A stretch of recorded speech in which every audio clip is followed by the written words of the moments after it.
Hey folks, welcome back to another review with yours truly, Sam Healey. Today we're taking a look at this guy right here, The Arrival, a new game from Martin Wallace. Just came out at Essen this year, and it's being touted as a family game from Martin Wallace, at least in its complexity and all that good stuff. It's not the heavy Euro that Mr. Wallace is known for. So let's go ahead and get down to the table, and I'll show you how it works.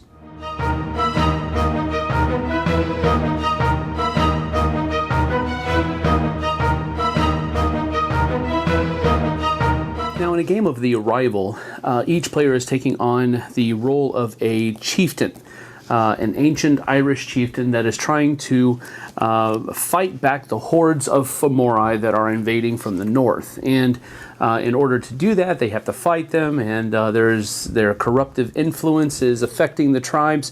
And so there are basically two ways that you can win. The first way is by having the least amount of corruption on the track. Here, and then the other way is to have the most fame on the track that goes around the board. If at the end of the game, either by a corruption barrier being broken, determined by the number of players, or by the number of rounds being reached to end the game, if the Fomori control more places on the board than all of the players combined, then the chieftains have been overrun, and whoever has the least amount of corruption is the winner. But if at the end of the game, the Fomori do not outnumber all of the chieftains in how many places they control on the map, then the person that has the most fame is the winner that way. Now, the game is played in a number of rounds determined by the player count, or until the barrier is reached. The corruption barrier for 2 players is 25, for 3 players is 21, and for 4 players is 17. In those rounds, there are 2 phases. There is an earning phase and an action phase. The earning phase is where you actually kind of determine what you're going to be doing in the action phase, and it goes like this. Each player, the first player, will choose a card and put it face down in front of them, and then the next person will choose a card and put it face down in front of them, and so forth and so on until everybody has 4 cards in front of them. So once everybody has 4 cards in front of them, they turn over the first 2 cards that they took. And now they have to take one of their blockers and place it on one of the 3 rows, and thus knocking out that row. It will not be used.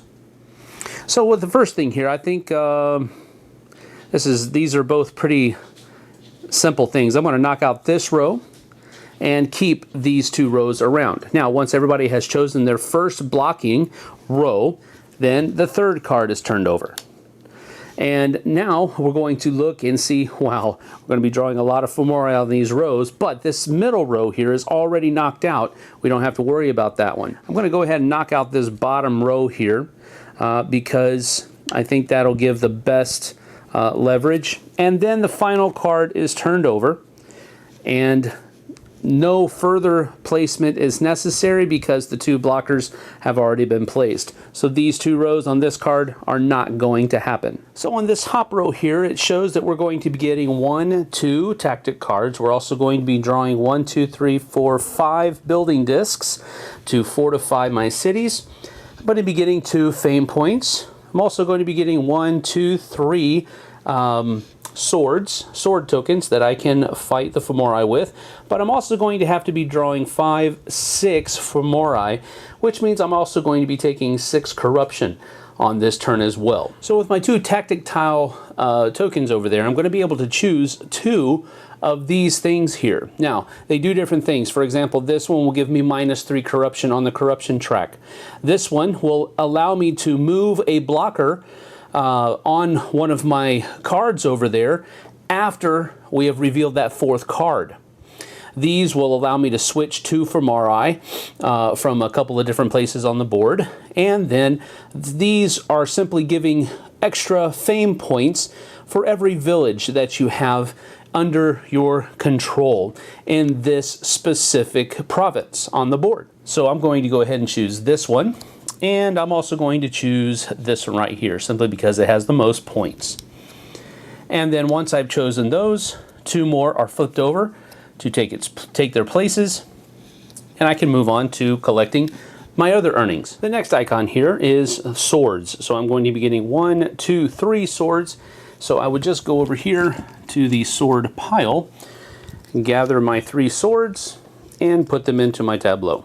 Then I have femorii that I need to gather. So I have 1, 2, 3, 4, 5, 6 femorii that I need to grab. So I simply take those from the piles that are at the top of the board and I place them face down in front of me, not looking at any of them. And since I have taken 6 femorii, I will need to also take 6 corruption on the corruption track like that. And then I'm also going to be taking 2 victory points here, moving me up to 6. And then finally, the final icon that I have here are building discs. I'm going to be getting 1, 4, 5 of them. So I would just simply take enough green tokens, since I'm the green player, taking 5 tokens from the stash up here at the board, putting them into my 3 that I already have collected here, and now we'll be able, that would conclude then the earnings phase. Now we move on to the actions phase. So let's say on my first turn I want to simply build fortifications. Well, in that case I could build up here since I am adjacent to that city location. Then I could also build over here since I am now adjacent to that one as well.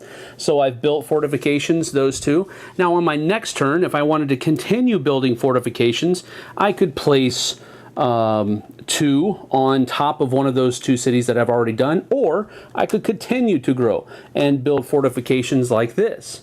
Now, since I have this tactic tile, the Tamer, where it's going to give me 2 victory points for every village that I have in there, in that province, I want to spread into that, hopefully before I get attacked by the femorii, so that I can gain the most points.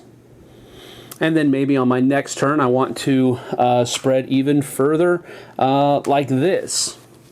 And then on my next turn, maybe I want to do this. And then once I do that, I can go ahead and play this because these are not considered actions. I can do them before or after an action and score 2 points for every village I own in Tamer. So I have 1, 2, 3, 4, 5. That gives me 10 victory points, which will move me up to 16. Now let's say on my turn I also want to spread femorii, and I want to spread into Red's direction here so that I can kind of make it more difficult for him to spread around. So my first action is to spread femorii has to be from here or here. And this one probably has the quickest route into his province, so I'm going to go ahead and spread femorii here. Now in order to do that, I have to use at least 1. But I also have to look at the province and see if there's any shields in the province. There aren't any. And then I also have to see if there's any building discs here. There also aren't any, so I only have to use 1. So that gets flipped over and another femorii shows up right there. Now for a second femorii spread, I can go into his province here. Now, I look in the province, he doesn't have any shields. I look at the city, no things there, so I can just use 1, flip it over, and now there is a femorii presence in his province. And then later on, after he has had some chance to build up his defenses a little bit, now I want to spread femorii again into Red's territories. So if I want to come down here, I have to look, are there any shields present? Yes, there are. Are there any discs present? Yes, there are. So I have to use 3 altogether, 1 base, and then 1 for the disc and 1 for the shield, and I have to place those there. Now, this automatically gets put back into the general supply, and these are randomly picked, and one of them is flipped over, and that's the one that stays. These 2 go back to the general supply of femorii. And this shield here, since it was used in the attack to make me have to use more femorii, then that also goes away. Now on Red's turn, he is probably going to want to repel some femorii to get them out of his province and protect his people. So in order to repel, you first of all have to be adjacent. So you have to play a number of sword tokens that equal the number on the femorii token. So as long as he plays 1 sword token here, he can take it out. That's one repel action, and then the second repel action, he plays another one here, and that is taken away as well. The last thing that you're able to do on your turn is simply pass. When you've gotten down to no more than 3 items left in your pool of usable items here. For example, I have 3 swords left over. Tactic tiles don't count against that number there, but as long as I have no more than 3, a combination of 3 swords, a shield, or building discs or something like that, I can only carry over 3 of those things from round to round. Once I have that, I can pass, and I am able to go on to the next round with exactly 3 items carried over. And then another round is played, and so forth and so on, until either, like I said before, the corruption track breaker has been broken, or the number of rounds for the players is reached. Then the winner is determined by the aforementioned methods. So that is The Arrival by Martin Wallace. And, you know, I have to say, at first glance, I looked at the cover of this box, and it was kind of creepy, I'll be honest with you. There's 2, what looked like could be something like, Frodo and Sam standing on the seashore with this huge lumbering thing coming out of the ocean. And so I was kind of creeped out, and when I heard people saying it was a family game, I was like, nah, that's too creepy looking to be a family game. But, it turns out that the mechanics that are used within this game are not that difficult at all. It's very simple, very light, but yet it still has a complexity that's there. Just doesn't, smack you around and say, I am complex, play me. So I really did enjoy this. First of all, I liked the fact that it was a kind of an ancient Celtic, island of Ireland that is at stake here, and it's mythological, of course, so I was already kind of tied in by all of those mixtures, and I wanted to see what it was like. Then we got into the earnings phase, and I have to say that it was a little bit confusing from the rulebook on the offset to try to understand what we were doing. But about, after the first round of doing it, we understood exactly what was going on. It was very simple at that point.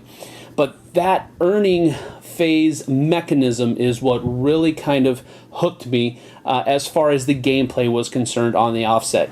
I usually don't like planning games where you have to kind of plan out your move and plan out what you're going to do, but this is kind of like that, but it's a little bit different because you're not actually planning what you do on the board, you're planning what resources you're going to have for what you do on the board. And I like that nuance of the game mechanic. Laying out 4 cards and then flipping over the first 2 and having to choose which of the 3 rows to knock out, and then turning over the third and having to knock out the second row without knowing what's on that 4th card is an excruciating choice to make. And sometimes it works on your behalf, but sometimes it really does work against you. But that's just one of the things that's cool about the mechanism, is that it forces you to make a choice without having all of the complete knowledge that's out there. Now, some people are going to say, boom, I'm out. I don't like making decisions without full knowledge. Other people will be able to say, yeah, that sounds fun. It sounds a little bit chaotic. I like it. So you kind of have to gauge where you're going to fall in that rubric. But I really do think that it's a cool mechanism, and it's the hook for me for this game. I really enjoy the game, and that's one of the main reasons why. Now, moving on to the action phase, this is another reason why I like this game, is because each person's actions goes like that. And there is practically no downtime at all in this game because you're always looking at what other people are doing. You're always looking at what you're going to be doing and thinking about it, taking into effect what you just saw your other players do on their turns, and their turns take lightning, no time at all. So you're not sitting there wondering when are they going to be finished. It's boom, boom, boom, and it's your turn again. So I really like that about the game as well. The decisions you have to make about spreading Fomori, you have to do it. And I like that Mr. Wallace put the bad guy mechanism, kind of like the overlord mechanism, into the hands of each of the players. And he left it up to them when they do it on their turn. So I really enjoy the spreading Fomori mechanic. I like how that is the form of contention between the players. Even though you are cooperatively trying to beat back the Fomori, you're using it to hamper the other chieftains' efforts in quelling the Fomori spread on their part of the island, whereas you are trying to keep yours clear, your section of the island clear, and thus raise your fame points. Now, the tightrope that has to be walked here is that tightrope between corruption or fame. Now, the corruption is something that you have to take. More often than not, you're going to be taking Fomori tokens on your earnings phase. That's going to translate into corruption points on the corruption track. So, kind of walking that tightrope between how much corruption do I take, how many fame do I take, all this kind of stuff. That's one of the really cool things about the game as well. All in all, my final thoughts are simply this. This is a great family weight game from Martin Wallace. A lot of people probably aren't going to like it because when they see Martin Wallace, they think heavy Euro, and that's fine and dandy. This one, I think, well, I like it a lot because of the gameplay. Now, I will have a nitpick here. The board is rather drab, and it's dark on top of that. So, and then the artwork on the tokens, the Fomori tokens, everything, not that great either. So this is it could definitely use an overhaul as far as graphic design is concerned. But the gameplay itself is good enough, for me at least, to override that bad point that I just mentioned. It definitely needs a graphic design facelift, but the gameplay is very fun, quick, and engaging. So I'm going to give this one 2 thumbs up, way up from me, and I hope you guys get a chance to try it out when it makes its way over. So hey, we'll see you guys on the flip side.